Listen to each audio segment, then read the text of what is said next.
Hi everybody, we've made it. This is the last theory video looking at macroeconomics. It's the last video in theme 4, and of course we've already finished theme 2 as well, so it's almost celebration time really. So this is the last video looking at 4.5 of the theme 4 specification.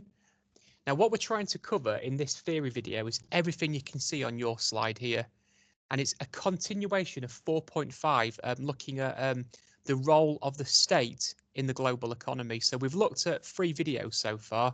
We've been looking at public expenditure, taxes, and then the state of government finances. We're now thinking about how do we make policies in a global context.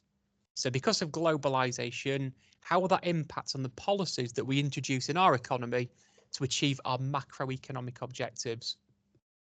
Right, anyway then, first things first, everyone, some complicated stuff first of all. We're going to be looking at the principles of 3 different types of economics. Keynesianism, and you've got John Maynard Keynes in the top right-hand corner of the page, but also monetarists and classical economists as well. Now, classical and Keynes we've looked at before, but we're going to introduce the idea of monetarism in this video as well.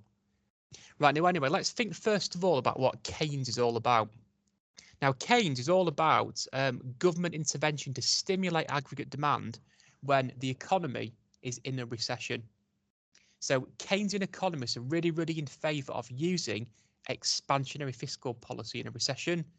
What their view is that when we're in a recession with a negative output gap, then we've got a poor liquidity situation.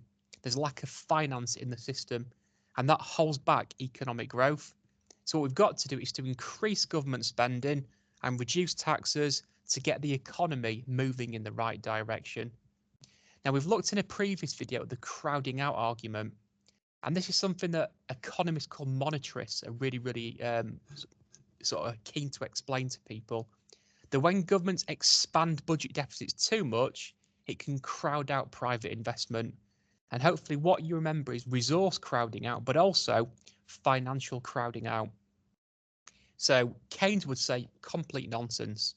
When we use expansionary fiscal policy, okay, we're going to have huge budget deficits, but they reject that crowding out argument, because the argument would be that if there's a big drop in the private sector in terms of investment and people aren't spending as much, then it's the government's job to step in and take over from where the private sector is not working. So if the private sector is shrinking, there's less spending by households, businesses are investing less, then it's a job of the government to step in and increase spending to give the economy the boost that it would need. Keynesians would also argue about the crowding out in argument though as well. If they were to increase government spending, then they should stimulate a growth in the private sector as well. Create better conditions for firms to expand and grow to help the economy recover. Keynes was also a firm believer in something we call the paradox of thrift.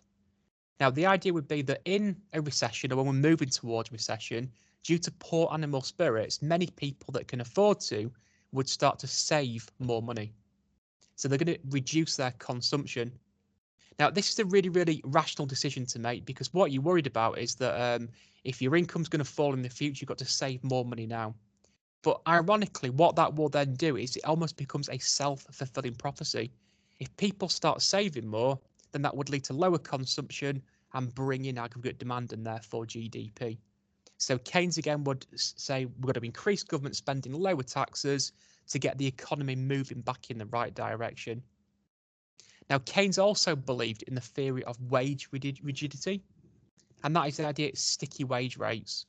So in a recession, he would say that wage rates cannot afford to clear markets due to the power of trade unions and things such as minimum wage rates. So it could mean that people get stuck unemployed for a long time, and that again would mean that we've got to stimulate aggregate demand to help get them people back to work as quickly as possible. So what Keynes would say is that when we're in a recession, we've got to use lots of government spending, cut taxes to give aggregate demand the growth that it would need. And what he said was this would create a big growth in output, but only have a minimal impact on inflation rates.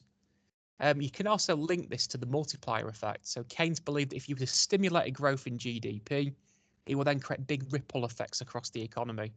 So this could help stimulate and tackle negative output gaps and get people back to work.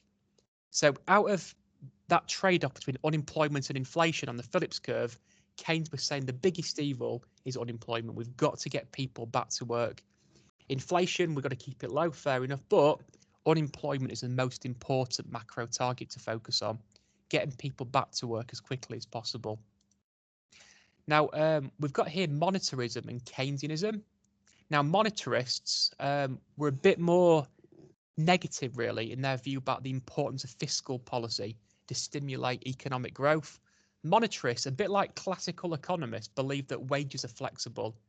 So when people become unemployed, then markets will adjust wage rates downwards, and that would then create work for them people to do in the future, albeit at a lower wage rate.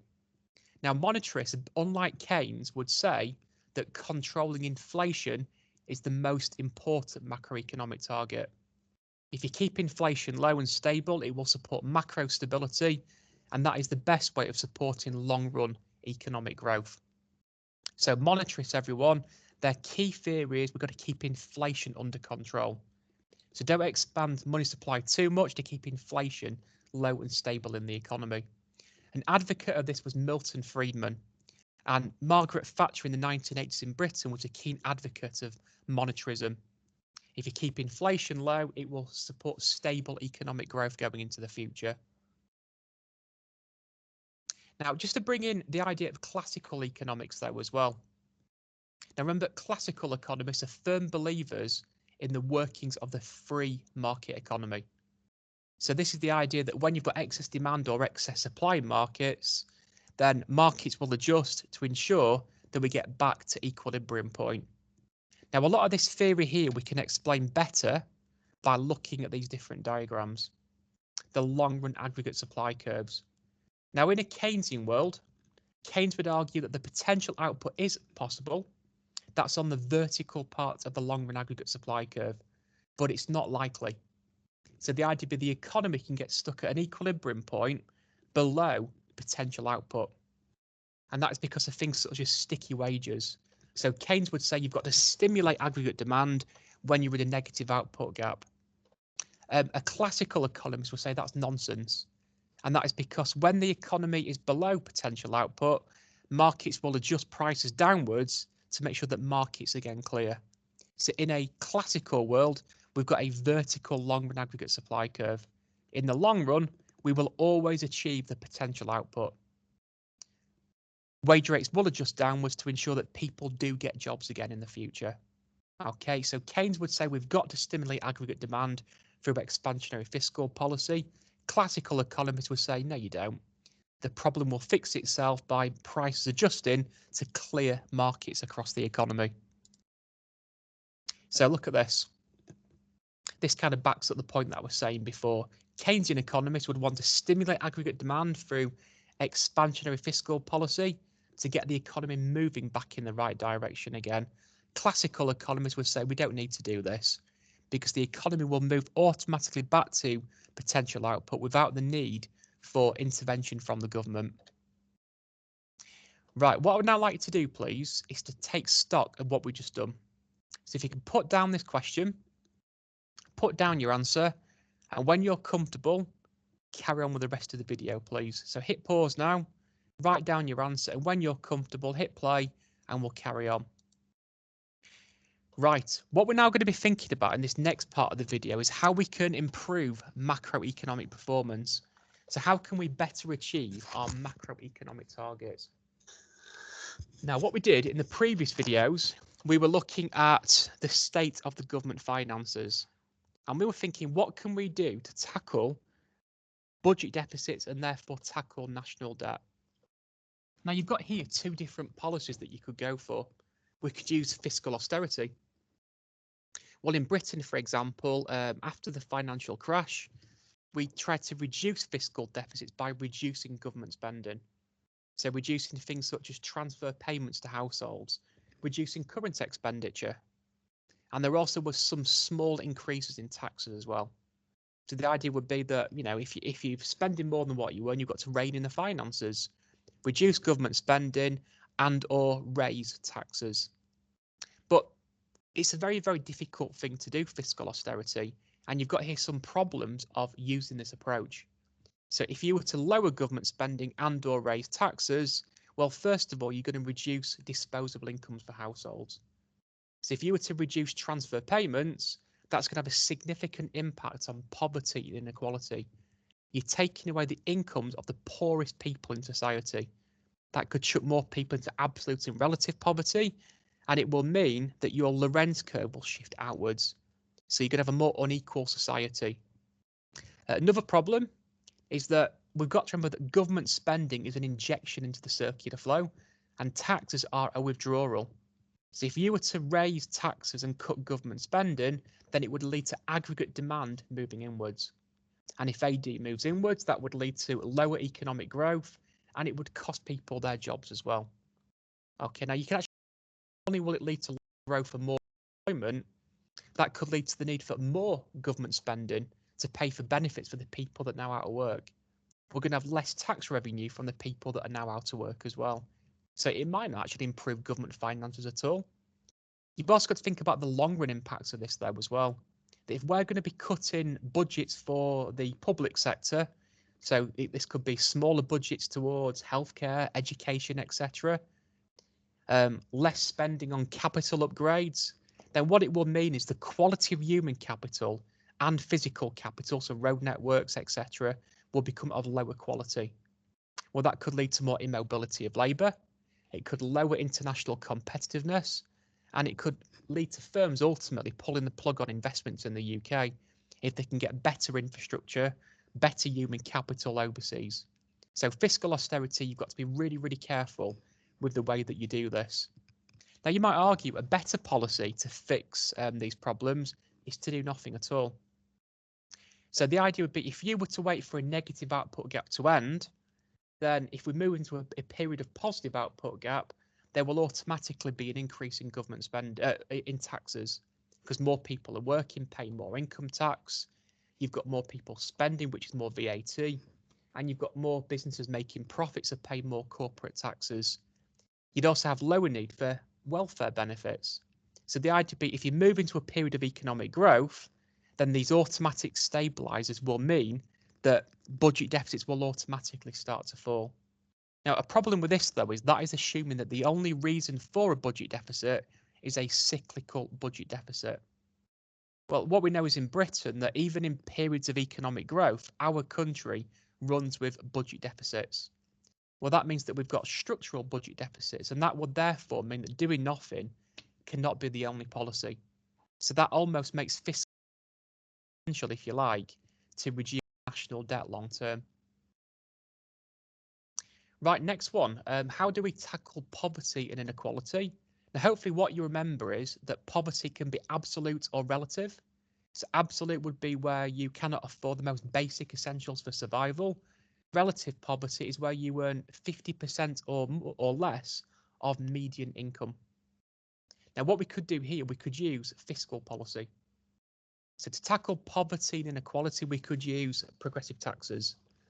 So if you were to place higher tax rates on high income earners and then redistribute that towards, let's say, more public spending on merit goods for lower income people, that could help tackle poverty and inequality. Think about how you're reducing the income and the wealth of high income earners and you're passing that on to lower income people through better healthcare, better education, better access to housing. And that gives people increased social mobility. They've got a better human capital to apply for better jobs.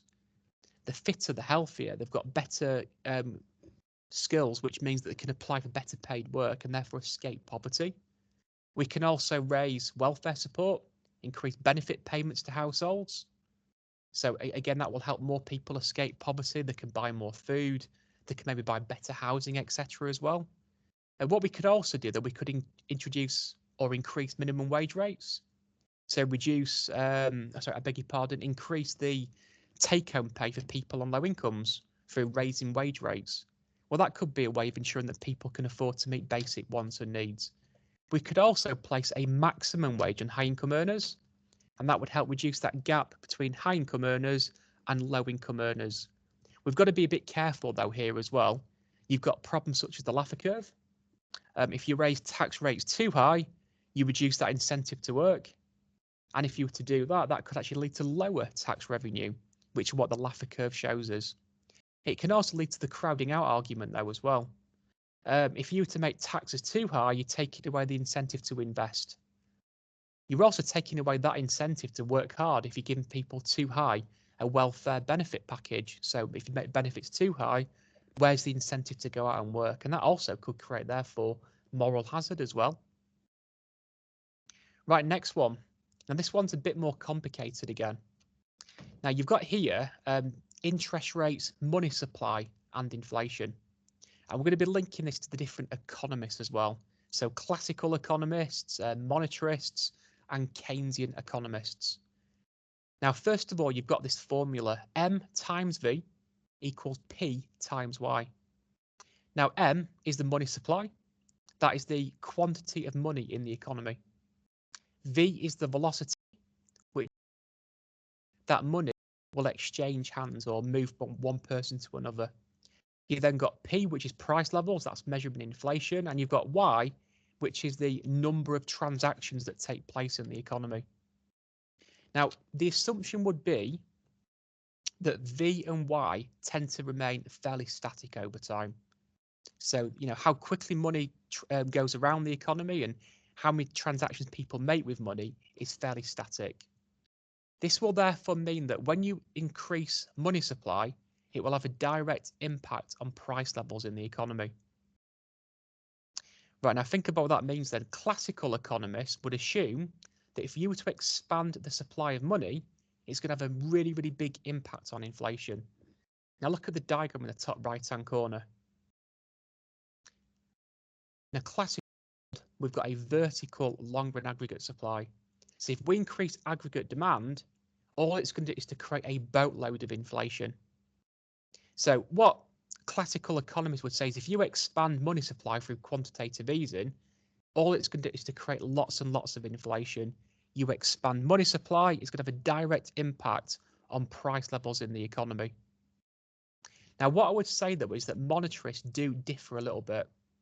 They would argue that sometimes actually expanding the supply of money can be quite beneficial in the short run if it can be used to tackle spare capacity. Keynesian economists would actually say classical world is nonsense as well. And they would argue that expanding the supply of money is essential for tackling negative output gaps. Now, guys, just to sort of think about what that means then. Classical economists are dead against expanding the supply of money. They would argue all it will do is to increase price levels. That is based on the Fisher equation. Raising the money stock will increase inflation in the country. Monetarists would say, well, actually, in the short run, we can increase supply of money to tackle negative output gaps. Keynesian economists would say, well, definitely, we should always be looking to expand the supply of money to ensure good liquidity in the financial system to tackle negative output gaps in the country.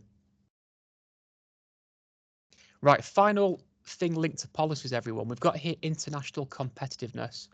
Now, we can measure international competitiveness by thinking about unit labour costs. So the cost of producing units of output across an economy. Now, you might want to become more competitive to help improve trade performance. Well, how can we do this? Well, the answer has got to be linked to productivity. You've got to be looking to improve productivity. Now, this could be achieved through supply side policies. So if we were to upgrade infrastructure, road networks, other transport links, then that would give firms better capital to work with. If we can somehow introduce better capital into production lines, then that can hopefully improve the competitiveness of our firms overseas. But also if we can upgrade human capital, so better skills, tackling immobility of labour, making people more specialised, that will also improve the competitiveness of our firms overseas. We could also promote trade liberalisation. So if we can remove things like tariffs and quotas, we're exposing our economy to more competition. And that would hopefully mean that, firms start to become more efficient and become more competitive because of this. What we also know, though, is that when you introduce more competition, then within an economy, resources will be steered towards the most efficient industries in your economy based on comparative advantage. So you'll stop producing things you're not very good at doing and make more things that you are good at doing. And that will mean that more of your resources are being used efficiently across the economy. We can also use fiscal policy, so lowering taxes. So if you cut taxes on businesses, it's encouraging more investment. That might lead to more foreign direct investment. If you lower income tax rates, well, that will hopefully steer more people into better paid work, and that would also, boost the productivity of workers. We could also look towards policies aimed at reducing the value of our currency.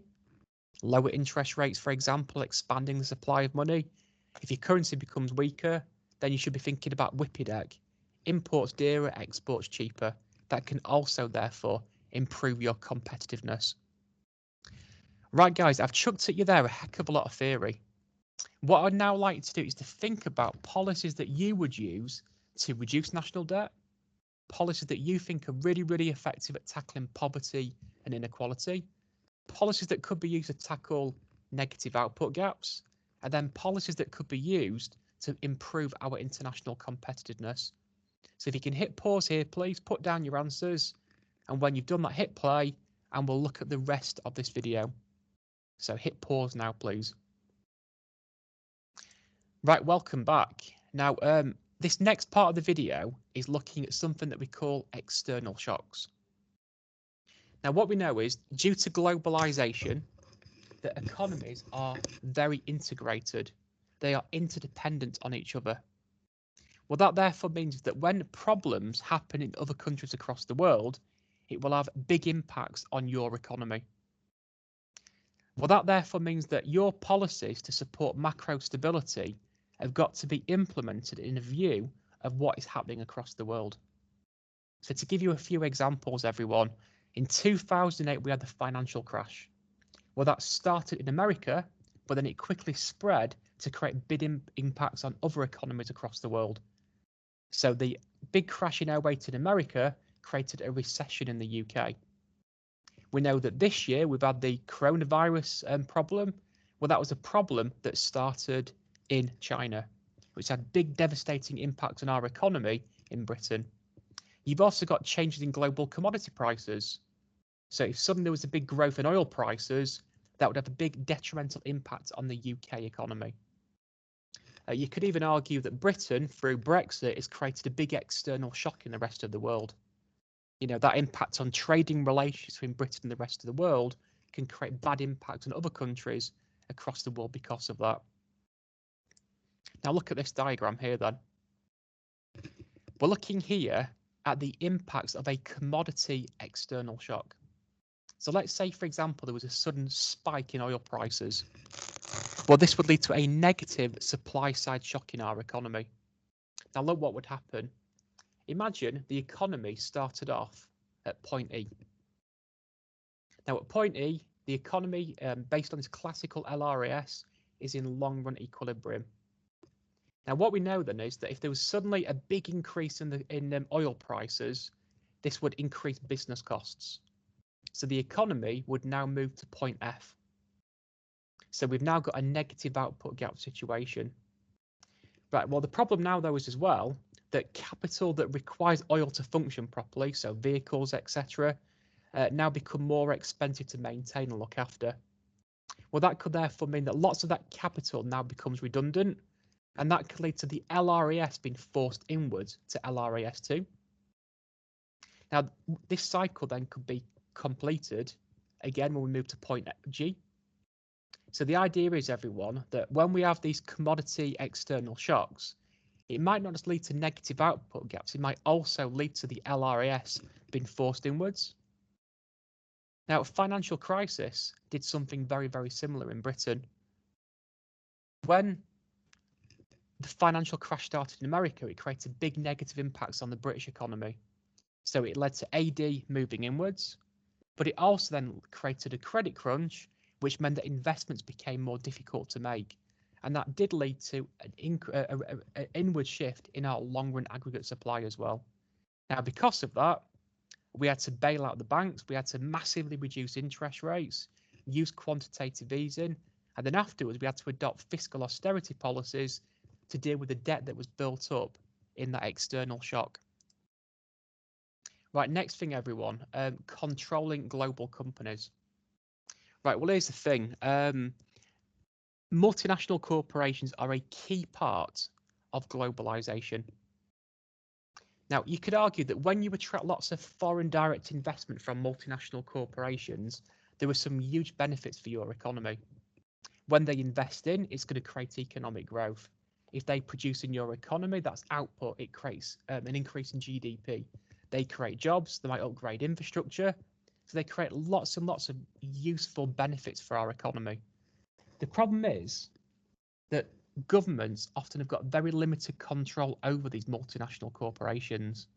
And one big reason is that these MNCs are what we call footloose. They can relocate production to other countries across the world at relatively low costs. So governments have got to make sure they implement policies to make sure that we receive benefits from MNCs within our economy. Now, to give you an example of how MNCs can create problems for our country, there is something that we call transfer pricing. Now, what MNCs can do, they can often own lots and lots of smaller businesses across the world. And what they can often do is to relocate profits from economies they operate in with high taxes to economies that have got lower taxes. So that might mean that a big MNC might not pay a fair amount of tax in your economy. They're going to be shifting taxes to economies where tax rates are far lower. And that would mean that domestic governments may receive very limited tax revenue from MNCs. So rather than declaring profits in Britain, you can shift them profits to different companies you might own in lower tax economies and therefore pay less tax and keep more profit for yourself. So what governments have got to try to do is to regulate against transfer pricing. In other words, introduce policies to make businesses that operate in your economy pay taxes. Try and stop them moving profits to lower tax economies in other parts across the world.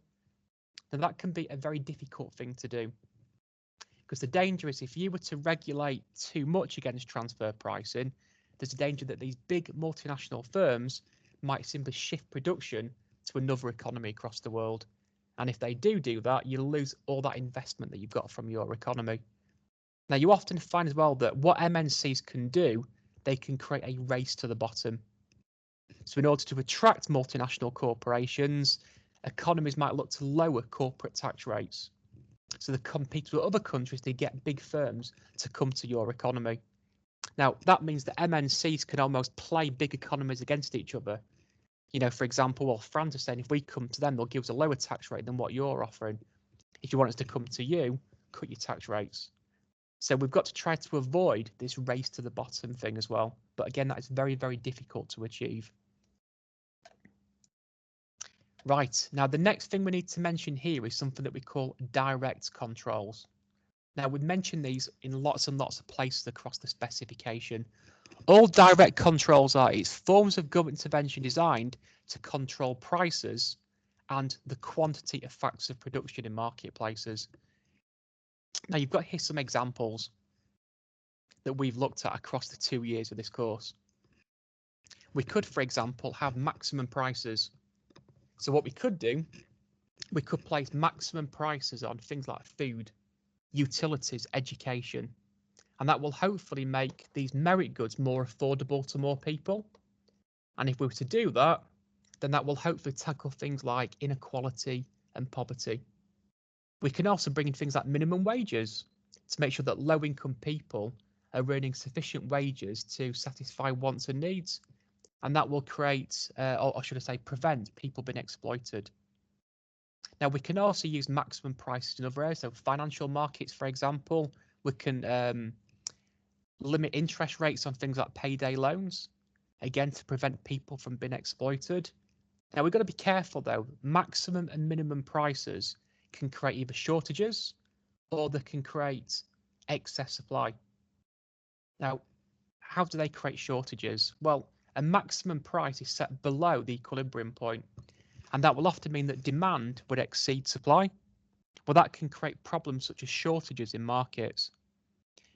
Minimum prices, so things like minimum wages, can often create unemployment because they create an excess supply problem.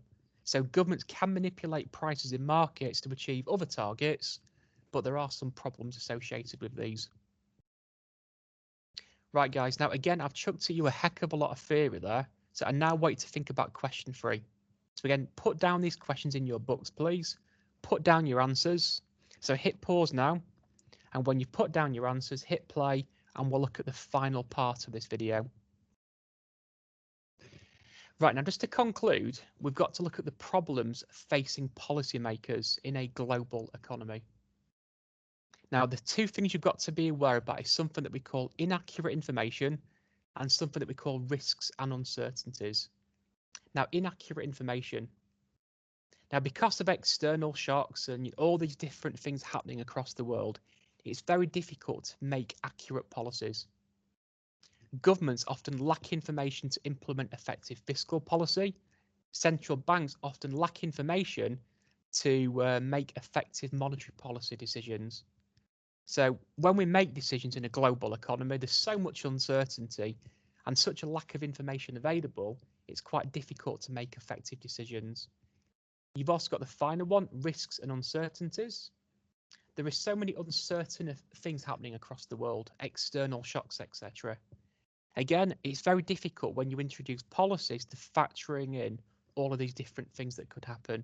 So again, making policies in a global economy is such a difficult thing to achieve. Right, guys, so what I now want you to do is to think about this question. So why is it difficult for policymakers to make decisions in a global economy?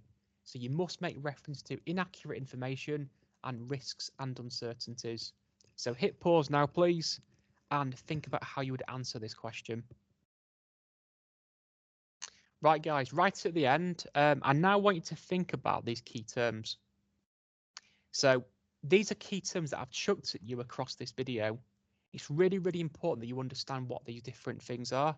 So can you now make sure that you put down a definition for each of these different key terms? And guys, when you've done that, you'll reach the end of macroeconomics.